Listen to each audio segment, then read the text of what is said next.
What's up, everybody? This is a Crazy Ox.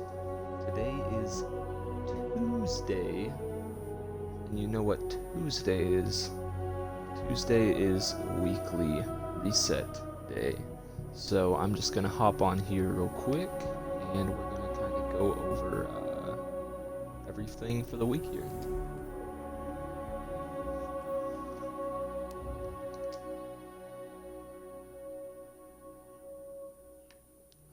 Okay, and to anyone watching the stream on Twitch right now, this is not going to be a full-length broadcast. It'll probably just take about 10 or 12 minutes. This is going to be something I post to my IGTV and to my YouTube as kind of a weekly update. So with that being said, off we go. Starting off, of course, you're going to have just your normal 8 bounties to complete with the big 3, Gambit, Crucible, Strikes, as well as with the Gunsmith. Hawthorne, if you get your clan XP for the week, you're going to get that tier 2 powerful gear. As far as the Prismatic Recaster goes, you're going to have your Means to an End quest to complete for the week. To get that 200 altered element and a nice piece of spicy pinnacle gear. It's going to be the contact event for the first part of it, which the contact event for this week, the boss has rotated again. It's going to be the Pyromaster. The Pyromaster is the boss where his shield will go up and you have to destroy the Taken Blight that pops up nearby in order to get his shield back down. So if you're needing the Pyromaster for your Forerunner title for the season, then now would be your chance to get him. Besides that, you're going to want to knock out your weekly bounties for the Recaster to get some Twisted Energy and rank up the Prismatic Recaster. With the Prophecy Dungeon right here, I might as well go ahead and say, of course, you can do your Garden of Salvation if you raid for Pinnacle Gear, but also you're going to have the Prophecy Dungeon and Pit of Heresy to knock out for the week. We're going to go ahead and jump on over to a different area here. Nessus is going to be the flashpoint for this week, which works out pretty well because there is also a heroic adventure on Nessus, so you can probably use that to get some pretty good progress. As far as Vanguard goes, the current elemental burn is a solar singe, so you're gonna want to get your 3 strikes done using a solar subclass to get that pinnacle gear.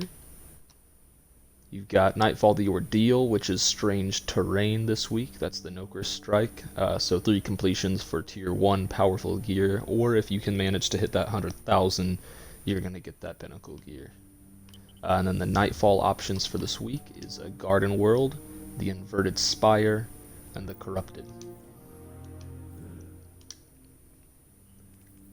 Gambit is going to be your usual 3 matches to complete collectively between Gambit or Gambit Prime, whichever you prefer. That will also net you a piece of Pinnacle gear, of course. In Crucible, we do have the return of Iron Banner this week. I'll have some more stuff to go over on that here in a second regarding some new loot and changes to the loot pool. But as far as just the basics, if you don't know, you have the 4 core matches to complete here on this kind of horizontal plane of modes. That'll net you Pinnacle gear, or you can complete Rotator matches 4 times for powerful gear, which Iron Banner is considered a Rotator match, so that will count towards that when you do your Iron Banner. You don't necessarily have to play the Rotators, which for this week is Mayhem and Breakthrough. Next up, we'll head over to the moon here. You're going to have your Nightmare hunts to complete. It looks like Tanyx, Zydron, and Skolos. Of course, you can do your 3 completions for powerful gear tier 1, or kind of similar to the Nightfall if you can pull off a better version, the Master difficulty, which is much harder, then you'll get that Pinnacle gear. But on top of that, you also have just defeating Nightmares and the Altars of Sorrow over here. or you have bounties for Eris, which will also get you, looks like a tier 1 powerful gear piece. Okay, as far as the spider goes, this week he's going to be selling Glimmer Shards and Legendary Shards, both for Simulation Seeds, the same resource for both of them. So if you have just a stock load of Simulation Seeds you're needing to drop, or if you just need Legendary Shards and Glimmer, that's the place to go. Zur, of course, isn't going to be here until Friday, but I'll have a video later in the week, hopefully, going over his location and inventory, as well as some of the new Iron Banner stuff once I get to try out some of the new weapons, which, speaking of that, we will go over now. First of all, we're going to be getting a new Iron Banner emblem, it looks like, which I will pop up here in the video on YouTube. Looks pretty spicy. And then we're going to have a new armor set as well, which I will pop up the image of all 3 sets right here in the video. It's not my favorite Iron Banner set, but looks pretty nice.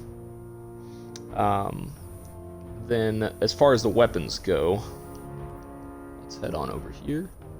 We're getting 2 new weapons this season, which, before I go over them, I am going to mention they're changing the loot pool a little bit on Iron Banner. So basically, they're pulling some loot out. They're shrinking the pool since we're getting new weapons. So the weapons that are going to be available to drop is the Shining Sphere, the Swarm of the Raven, Talons of the Eagle, Bite of the Fox, Four-Wings Maul, and Cremil's Dagger. You're not going to have Claws of the Wolf, or for whatever reason.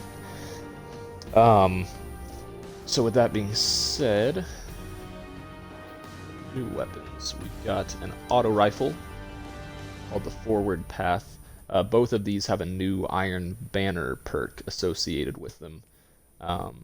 So the Forward Path will roll with Dynamic Sway Reduction, which is of course a God tier perk for auto rifles.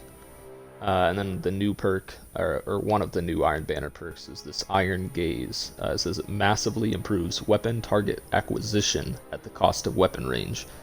So as you can see, it's quite a bit of range, but target acquisition is basically, I guess the best way to put it would be kind of bullet curve or correction. It's, how far away you can be from the target's, crit spot and still have the bullet hit it. It's kind of auto correction for your bullet, so you don't have to be 100% exact, which, if it massively improves the target acquisition, it sounds like it might possibly be a little bit broken, but we'll have to see once I can unlock this and try it out, which again should be hopefully Friday with the Zur update.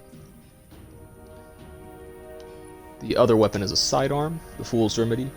It's going to roll with Ricochet Rounds, Pulse Monitor, and Iron Grip, which is the second new Iron Banner perk. It massively improves weapon stability at the cost of reload speed, which of course, having good stability on a full auto sidearm that's going to be, yeah, we'll have to try that out. That's going to be pretty interesting. Okay. Let's get out of there. I think the last thing we need to go over here is just Eververse items.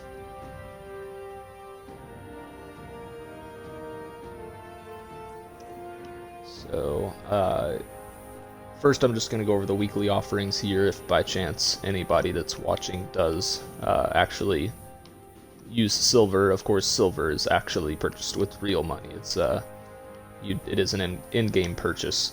But I will go over these ones. We have a Sour Taste emote.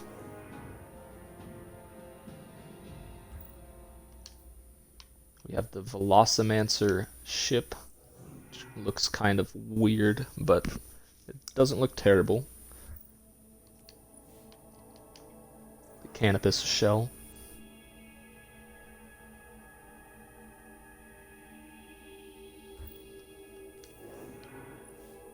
Fencing Salute, On Guard,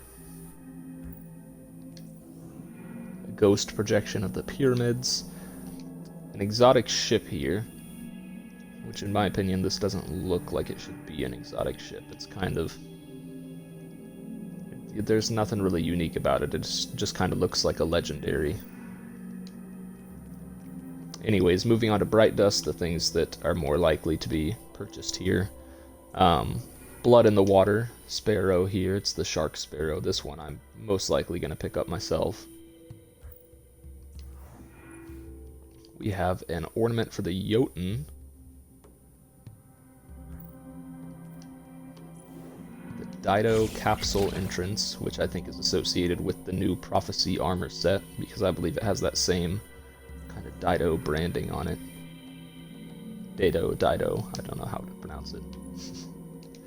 The Golden Age Wine Shader is up for grabs. Kind of a purple and gold look to it. And then if we hop on over to the Bright Dust section, we have the Grasping Thoughts emote, which is kind of an Eris associated emote here. You got the hive eyes and all that. You've got the Unsecured Outcry exotic ship, which actually used to be one of my favorites earlier on in the game. The Concentric Dawn Sparrow, which kind of looks like a Dreaming City theme because of those circle patterns on it.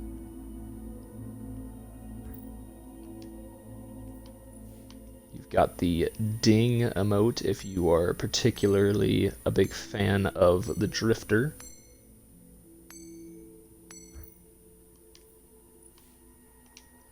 Waiting Cask Shell, just a legendary ghost. An ornament for the World Line 0. Looks pretty nice. And just another ghost projection there. Besides that, we've just got some old shaders here from previous seasons. I'm not going to go through all of those, but these do this little transmat effect here. And then you've got the usual consumables up for grabs. And besides that, like I said, I should have another video out, hopefully on Friday, going over the Iron Banner weapons, maybe the armor, and Xur's location and inventory, maybe anything else that pops up that may need an update. But besides that, thank you to anybody that was watching, anybody that's watching this over on YouTube or my IGTV once I post it. Thanks for tuning in, and I'll see you guys next time.